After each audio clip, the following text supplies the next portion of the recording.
Pushkin.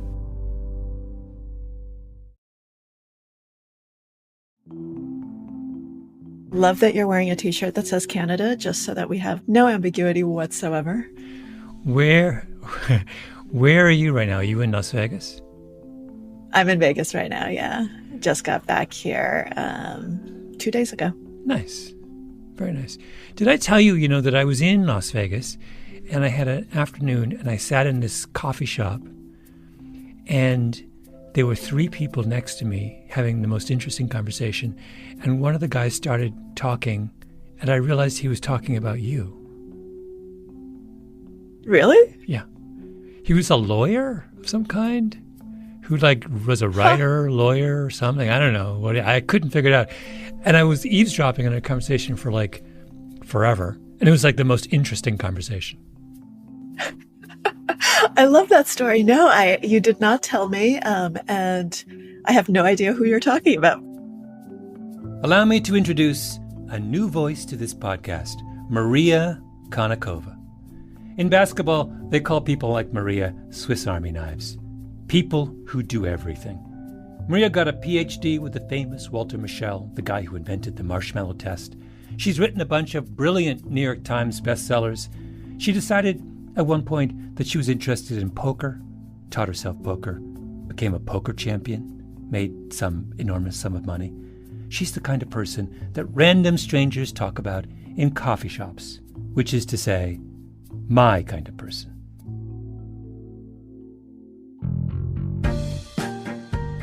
I'm Malcolm Gladwell. You're listening to Revisionist History, my podcast about things overlooked and misunderstood. And I have the pleasure in this episode to bring you the fabulous Maria Konnikova, who has agreed to become the first ever Revisionist History Ombudsman, or rather, ombudsperson. She is joining the show to be the advocate for you, dear listener, to call me on my nonsense, to be a voice of reason, to participate in the kind of whimsical, meandering flights of intellectual fancy that is our trademark here at Pushkin headquarters. So Maria, welcome to Revisionist History. I could think of no one better equipped to speak truth to the power that is Revisionist History. Thanks so much for having me on the show, Malcolm. I'm very excited about this. Maybe you'll change my mind. Maybe I'll change yours. But I think that the conversation is going to be very entertaining no matter what. Wonderful. Let's have at it. I am putty in your hands. Is that correct? Nice putty that's responsive and that talks back. Okay. You're driving this train. All right. Perfect. So one of the fascinating episodes of this season of Revisionist History was about the lack of iodine in people's diets and how this was discovered and how it was actually then addressed. And I actually did not know this story at all. It's such a fascinating question. How do we think about these things in the present day? Would we be able to do something like this today? Especially after COVID, after all of these things, add iodine to their salt or their water and see what happens. What do you think the response to something like that would be? Well, it's interesting that there is a line, there's a common line of either complaint or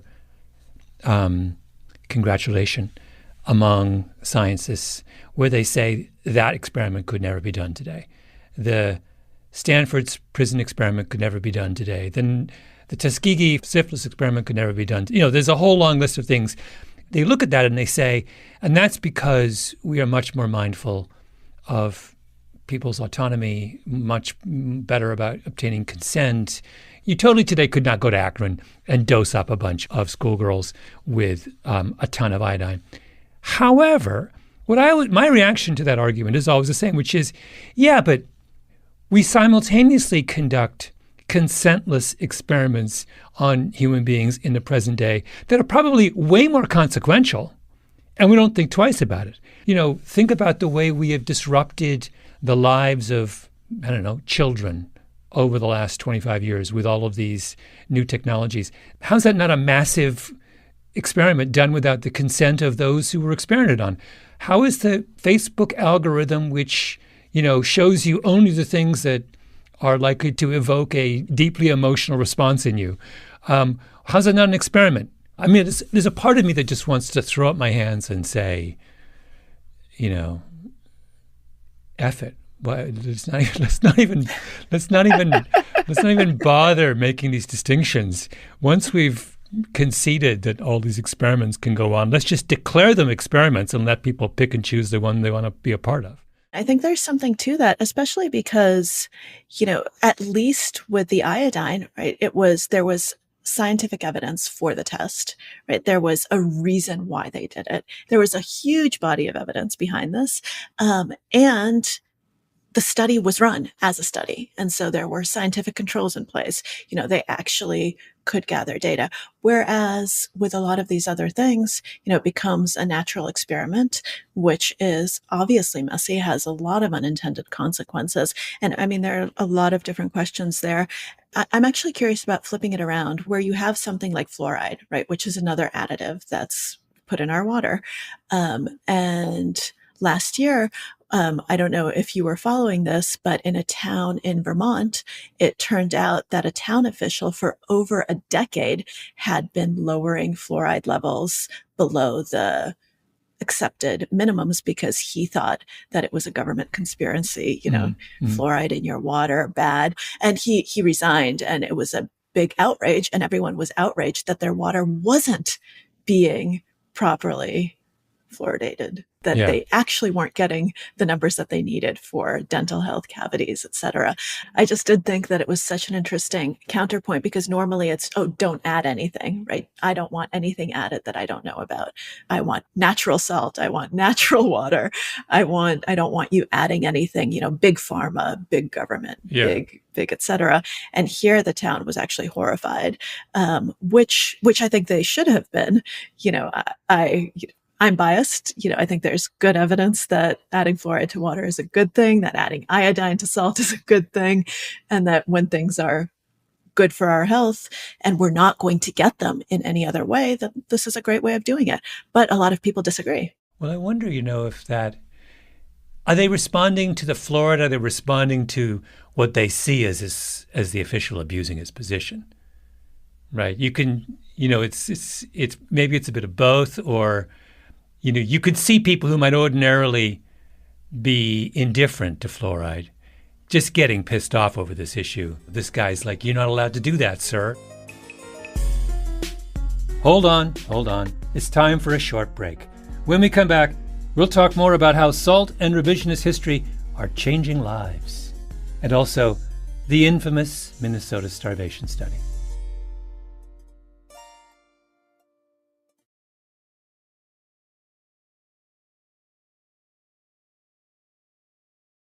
So let's read a letter about someone who I love this letter. I just saw it today, and it is a very positive take on additions to food, and someone who says that, the salt episode actually really changed their life. So this is from Mary P. And she writes that it was a crazy, awesome coincidence that I was listening to this episode around the same time my doctor felt a nodule on my thyroid. He told me to go get an ultrasound, and my thyroid and nodule both were large enough and suspicious enough that it was recommended automatically that I get a biopsy. So she went for her first biopsy, and the results came back inconclusive, and I'm going to continue reading her letter. They sent another slide for genetic testing. Meanwhile, I bought some iodized salt and started cooking with it. I had switched to kosher salt and other fancy salts over the past few years, and I'm an avid at-home cook. We also live in the Midwest. I used iodized salt in moderation, of course, and thought nothing more of it. Well, I went back for my biopsy, and they took new ultrasound images of my thyroid. This was about 2 to 3 months after my original ultrasounds and biopsies. The ultrasound tech was asking me many questions and seemed confused, but kept to himself. The doctor came in and told me to sit up. My nodules and thyroids had all shrunk. My once 1 centimeter nodule was now around 5 millimeters. He had no reason to biopsy because there was nothing of concern.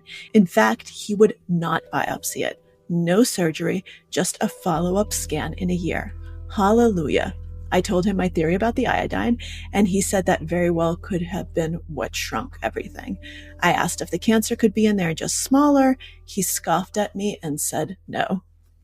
What a great letter, right? Wow. For all of those who doubt the healing power of revisionist history, I present you this letter.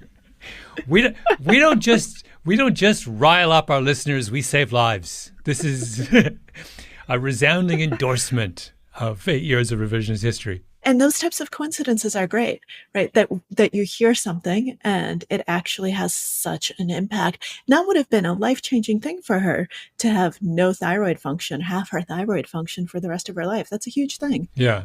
It's a reminder.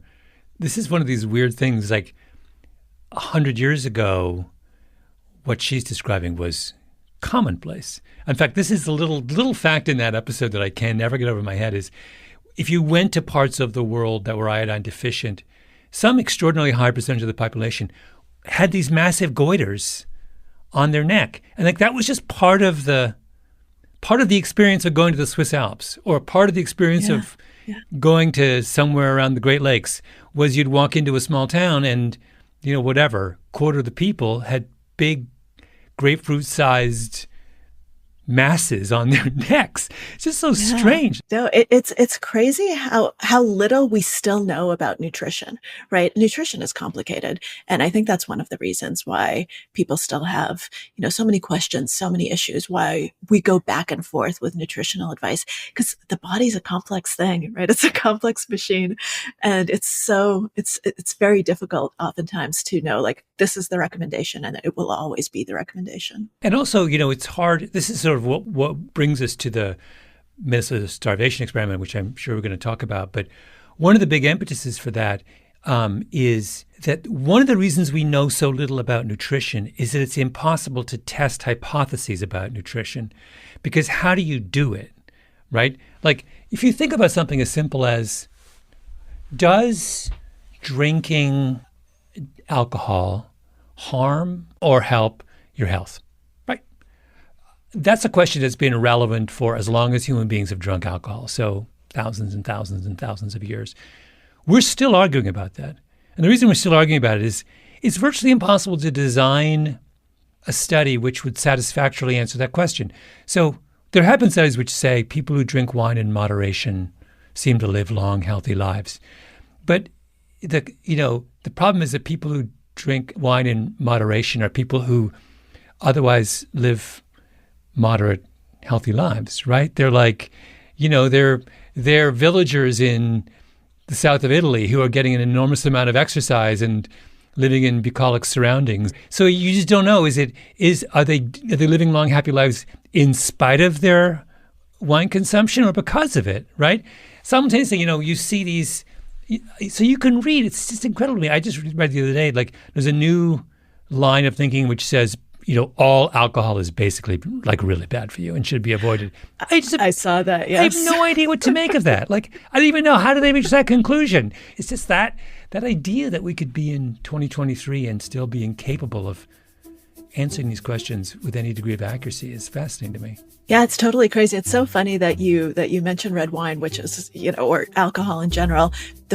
One of the first studies I ever worked on as a journalist who kind of is interested in these questions forever ago was on resveratrol. Oh, yeah. When it first came out, like the data that, oh my God, resveratrol makes you live longer.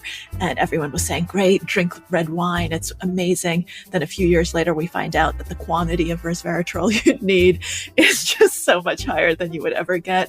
And it goes back and forth. And I've seen that one question just go in circles for, almost 20 years now, and we just have no idea. Do you remember? Were they giving rats large doses of? Yes. Oh, that was the thing. Exactly. That was exactly it. It was rodents and red wine. So the only thing we can say for certain is that within the rat population, those who enjoy a good bottle of wine every night are going to live a little longer. So I think that this is a good segue point. People who were not drinking any wine were taking part in the starvation study that was part of this season of Revisionist History. So, first of all, that study, let's just kind of recap it very quickly. we're talking actual starvation, like the number of calories that these men, so it was all men, right? It was all young, relatively healthy men who were, for one reason or another, not in the military, not serving abroad during World War II. And they were all, brought to this place to try to control, because as we've just talked about, it's really difficult to control food intake, to try to control it as much as possible, to try to do their part for the war effort, to see how starvation affects the body. Is that a fair summary? Yes, exactly. Because the only thing I would add is the impetus was, this was in the middle of the war, and the feeling was that by the end of the war, one of the biggest problems the world was going to face was that millions of people around the world had suffered prolonged malnutrition throughout the conflict, and we didn't know how to help them. We honestly had no idea. If someone has been malnourished for a year and a half, what is the best way to nurse them back to health? And literally, we had people at the time didn't have the slightest clue, right? So they were trying to answer that question with some, or at least get some information about that. So the stakes here were huge. I mean, that's what gives the study its kind of moral force. So that's an interesting question, right? Does the study have the necessary moral force to do something like this? Because back in the day, right, back when this study was done, World War II, we didn't have the sort of reviews on studies that we have today. So these days, you need to go through an IRB, which is an institutional review board, when you're doing any sort of human research, and you need to have every single subject give informed consent. And this is crucial, the benefits of this specific study have to outweigh any potential harm to the participants in the study. And so to me, when I listened to kind of the details of the starvation experiment, I knew that it existed, but I'd never actually kind of gone deep into it. This was the most I'd learned about it was from you. And as I was listening, I was trying to think, first of all, benefits versus harm. How do we think about that? And I think that's actually changed over the years. But the second part of it is, how do you actually give informed consent of all the potential downsides to something like this when you're researching something where you don't actually know what the potential downsides are? Mm-hmm. Well, it's like space flight. You're sending an astronaut to the moon. Presumably you pull the astronaut aside beforehand and you say, the benefit here is mankind will be able to say we went to the moon. But, in that situation, the first astronaut in space, we don't know what it's like to be out for a couple of weeks in zero gravity. So I don't know. How did they do consent? I guess they said, you're taking a risk of unknown quantity. You might be damaged by what you're doing. Are you fine with that? And I think the answer they were fine with it is that many of those astronauts came out of the military. And so they were used to the idea that they were, called to do something on behalf of their country, which carried with it a significant risk of illness and death. I think that's an interesting example, but it's not a complete analogy because this was their profession, right? This was their career. This is what they had signed up for. They became astronauts with the knowledge that they would hopefully be able to go into space one day. Whereas these study participants were just ordinary men who were called upon by their patriotic feelings and said, do you want to do your patriotic duty? That's a lot of pressure, and that's not your life. This is not something that's your career. You're being asked to do something that's just totally out of the ordinary. Wait, are you a Minnesota starvation experiment skeptic? Do you not think it should have been done? No, I'm someone who wants to push back, though, and to question how it was done and whether they could potentially have ever given informed consent to something like this, especially given what we know now about the longitudinal long-term effects about starvation. Back then, the term epigenetic, I don't think even existed. Mm-hmm. People did not know kind of what the interaction of genes and environment is. Today, we actually know that starvation has lifelong consequences. They actually change the methylation patterns of your genes, of your genome, and that there's actually, a lot of damage that is going to be done for your entire life. And the funny thing is, a lot of the data, the best data that we have on this, didn't come from the starvation experiment, but actually happened from a natural experiment that came at the exact same time, more or less contemporaneous, which was basically the Dutch hunger winter. This was also during World War II. There was a huge famine in the Netherlands because there was a blockade by the Nazis and thousands of people died. I think something like 20,000 people ended up dying. But at the same time, there were a bunch of women who were pregnant, and doctors were taking all of the measurements that you would normally take during pregnancy, but these women happened to be starving. And then they ended up following the women and the babies for their lives, and actually got an amazing amount of data on what starvation does to the body. In that instance, what does it do? Oh, well, we're still finding out. There are lots of things that end up happening later in life. You're more prone to gain weight because your body is prepared for starvation and has been prepared from in utero. It also ends up, affecting the way that your kids are going to develop. So if you were, I guess, a fetus during this time, then by the time that you're an adult, when you have your own kids, you're actually going to pass a lot of these epigenetic changes further on to them. There are also going to be effects on how you're going to just think and do in life. It turns out that there are labor market effects, hospitalization effects. So, it actually puts you down a notch. But this is, once again, we're talking about the people who were fetuses during this time, which is very different from the starvation study. But it ends up having a lot of downstream effects. And those studies are still being done. So there are, there's a new paper at least once every few years using this cohort, which shows that, there are lots of things that you didn't know you were signing up for if you thought that this was just going to be an easy, I starve myself completely and then I'm all better. And this will never actually follow me throughout life.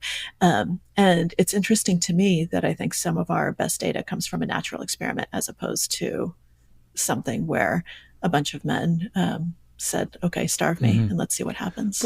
So imagine that we were doing a version of the Dutch starvation thing involving pregnant women. But it was an experiment, right? All right, magic wand. This is definitely a magic wand. Definitely a magic wand. And what we learned from that is that actually starving people when they're pregnant has unanticipated long-term consequences, not just for the mother but for the child, and would even maybe for the child's children. Child's children. Yeah. So absolutely. So in other words. And we had no idea of this before. So this is a kind of this is a earth-shattering, huge bit of understanding about human beings. Why wouldn't this be an argument? Why wouldn't the magnitude of what we learned from such an experiment be an argument for doing the experiment? Not, right? It's so important that hundreds, thousands, millions more people could be helped from the knowledge gleaned from that experiment than those who were harmed by it. And if the people who signed up for that experiment had at least a kind of reasonable suspicion that what was learned from them putting themselves at risk might help many, many, many, many, many more people, then to my mind that settles it. It's fine. I mean, this is what I was trying to get to in the podcast, is that we're so indifferent to people who have altruistic motives. Where is the altruistic motive data point in the consent algorithm? Yeah. Like, you should be able to say, I know it's going to harm me, but I think it's going to help a lot more people, and I'm fine with that. Yeah. So like I said, when you asked me, am I a skeptic of this? I said, I'm not necessarily someone who said this shouldn't have happened. I just think that, there are lots of issues to consider. So yeah, there's definitely an argument to be made that, what we learned from Dutch famine shows that studies like this are incredibly important.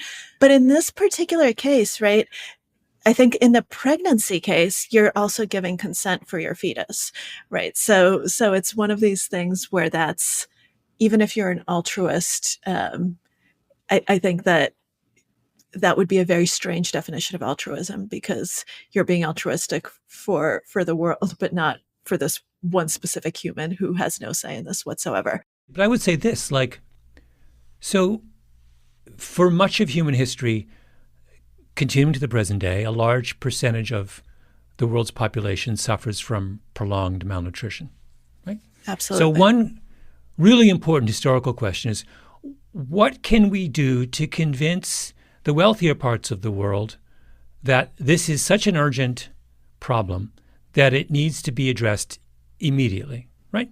Mm-hmm. Wouldn't it make sense to try an extreme experiment of this sort to try and bring the world around?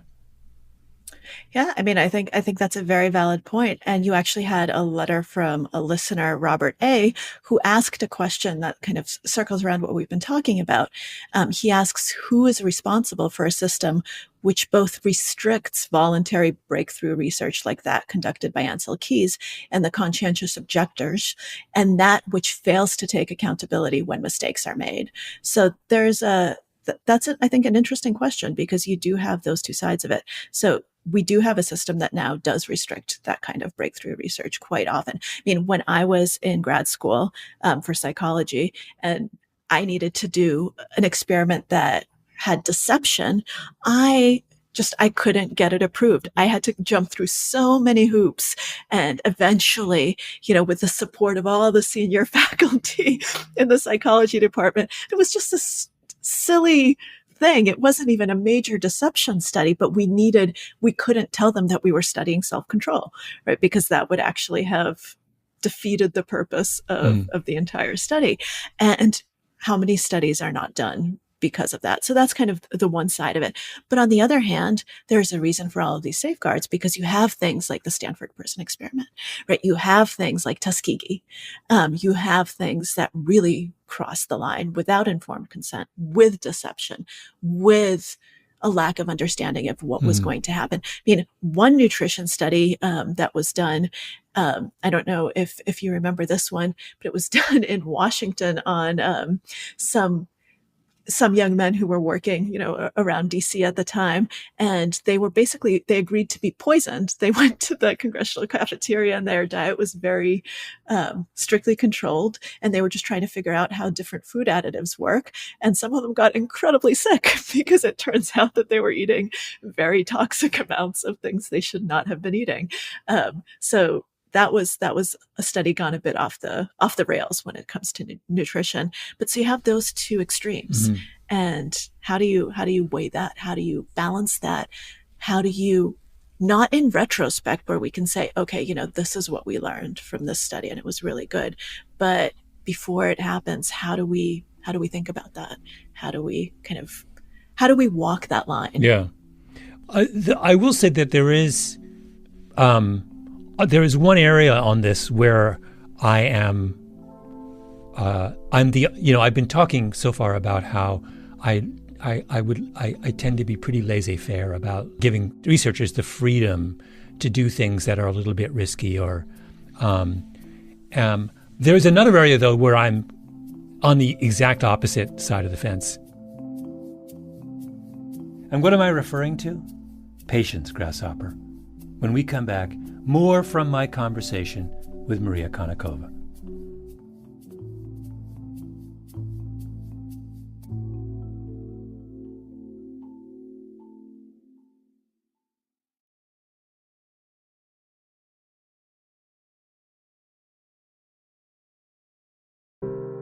We're back, and I was telling Maria that I'm pretty laissez-faire about letting experiments go forward, except in the case of what might be the most awful natural experiment we're living through right now.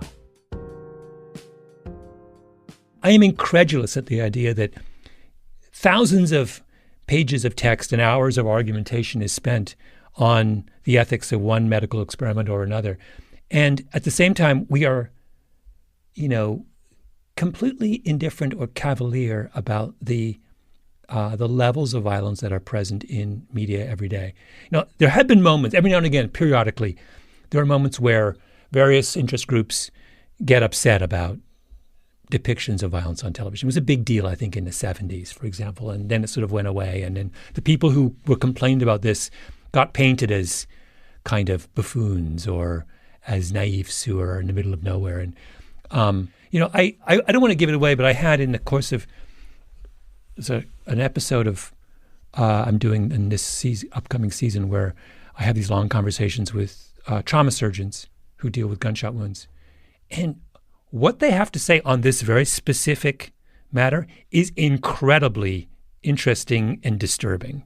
They're not like hiding their head in the sand about this. They are fully aware of it.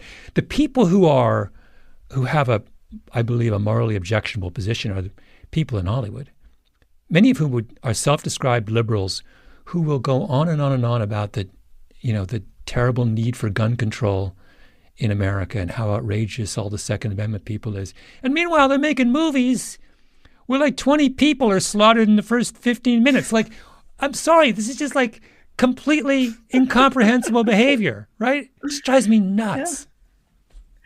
Yeah, no, that there's a lot to be said for that. It's like we've never outlived the instinct for public executions, right? Where everyone would come to the town square. That instinct is still alive and well. Yeah. It's an important tangent to go on, and it is kind of related to everything we've been talking about how do you study this? What are the benefits? What are the harms? And there's, so kind of coming full circle back to the starvation experiment, there is one thing that we haven't talked about, which was an important point that one of the listeners brought up. And this is an important point about a lot of the research, not from that day, but that continues to be done to this day, which is how generalizable are the results to the segments of the population that might actually benefit most from it.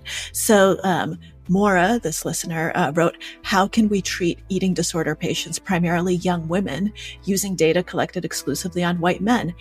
How can we use this to study the impact of dieting and weight loss when dieting is more prevalent and pressured upon among women? How can we use this to study obesity when non-Hispanic Black adults and Hispanic adults have the highest prevalence of obesity in the United States?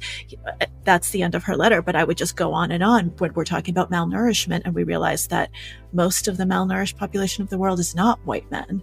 So that is kind of an interesting side note, and this is actually still a huge problem. That's not something that we left behind in the 40s. To this day, most medical data comes from men, not women. And it's a very that's an interesting way of looking at, what are the actual benefits from this to the people who need them, and how generalizable is it? If you're trying to develop actionable policies and guidelines and approaches to affected populations, it absolutely does matter.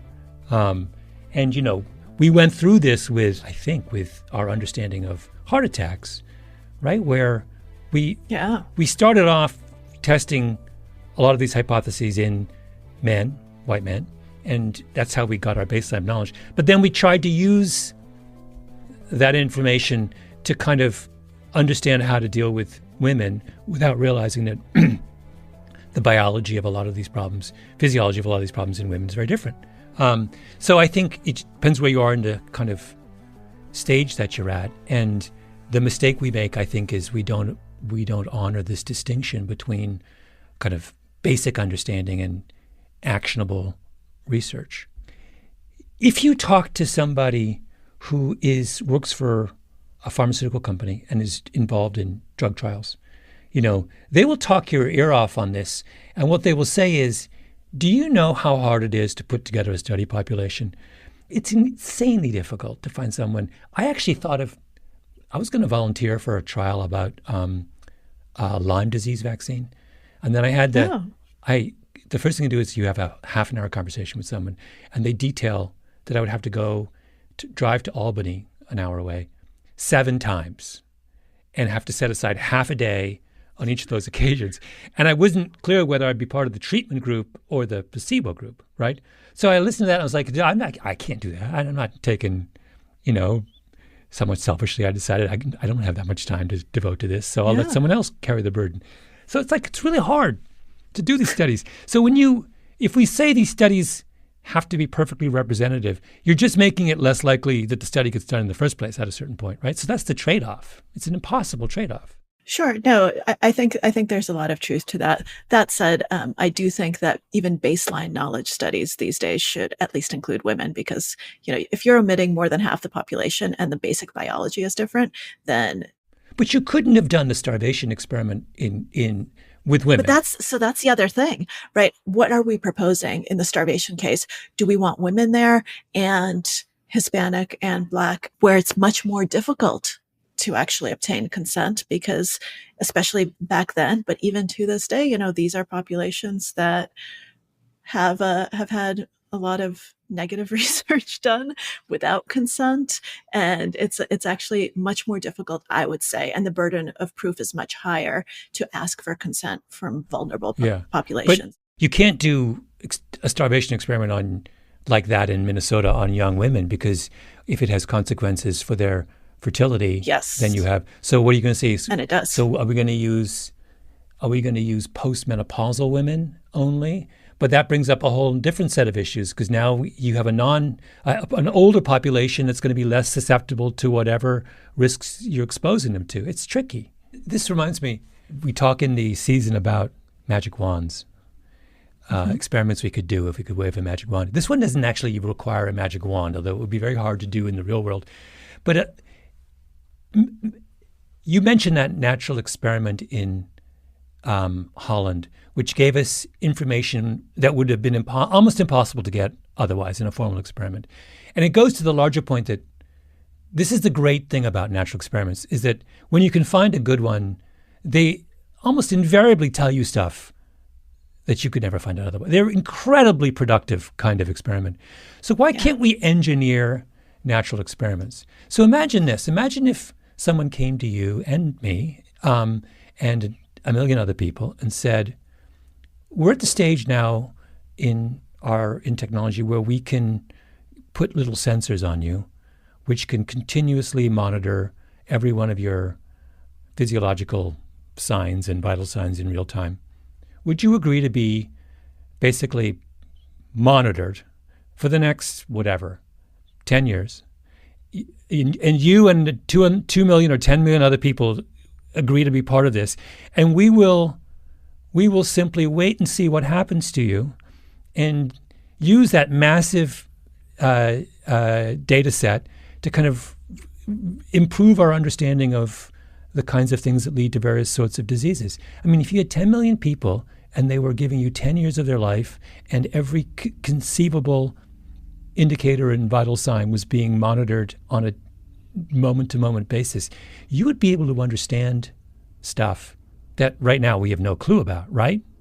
And all it takes is for people they don't even take in a risk. They're just being willing to be monitored and donate their data. That's essentially engineering a natural experiment. I don't understand why that hasn't been done.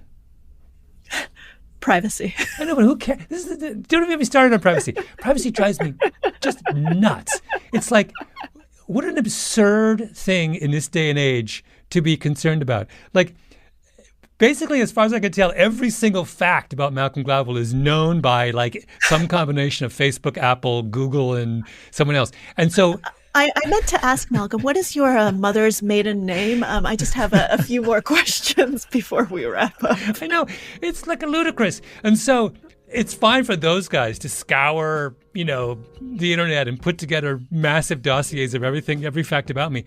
But somehow if I want to allow someone to peek into my physiological, for the benefit of mankind, that's a problem. It just drives me crazy. It is a problem, and I didn't know that I hit a nerve with that one word, privacy, but here we are. So that I think is a nice place to wrap up our starvation study, except for one final question. One listener was really fascinated by the cinnamon roll recipe from the episode of the starvation study. Tara A., she said, thank you for these episodes, Malcolm. So, Malcolm, thank you for these episodes. Any chance you know how we could track down that cinnamon roll recipe?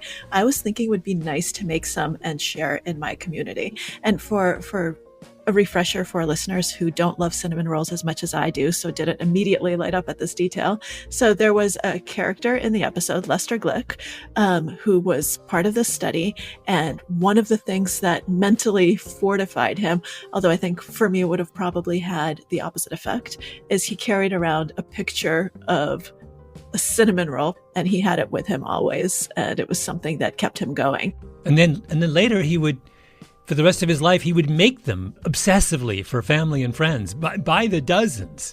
It was one of the defining acts of the rest of his life. Now, I love cinnamon rolls, so I also wanted to track down that recipe. We will post it online, and all those brave souls who want to recreate the famous cinnamon rolls can do that. That was fun. Thank you, Maria. That's really fun. Of course. Thank you. Bye-bye.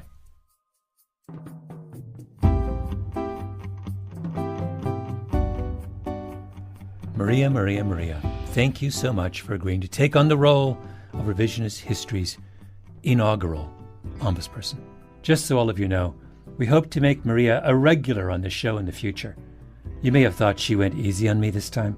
Let me just say I have no expectation that will ever happen again. Oh, if you're wondering why I said it takes bravery to make the cinnamon rolls, let's just say the recipe involves, among other things, mashed potatoes. Go to our website and see for yourself. And thank you to the Glick family for sharing that with us.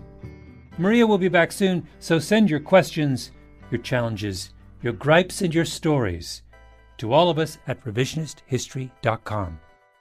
Revisionist History is produced by Lee Mengistu, Amy Gaines, Kiara Powell, and Jacob Smith. Our showrunner is Peter Clowney. Original scoring by Luis Guerra, mastering by Sarah Bruguiere, and engineering by Nina Lawrence. Fact-checking by Kishelle Williams. Special thanks to Julia Barton. Subscribe to Pushkin Plus to hear all our episodes of Revisionist History ad-free. And as of this year, get our shows 2 weeks earlier than the rest of the world. I'm Malcolm Gladwell.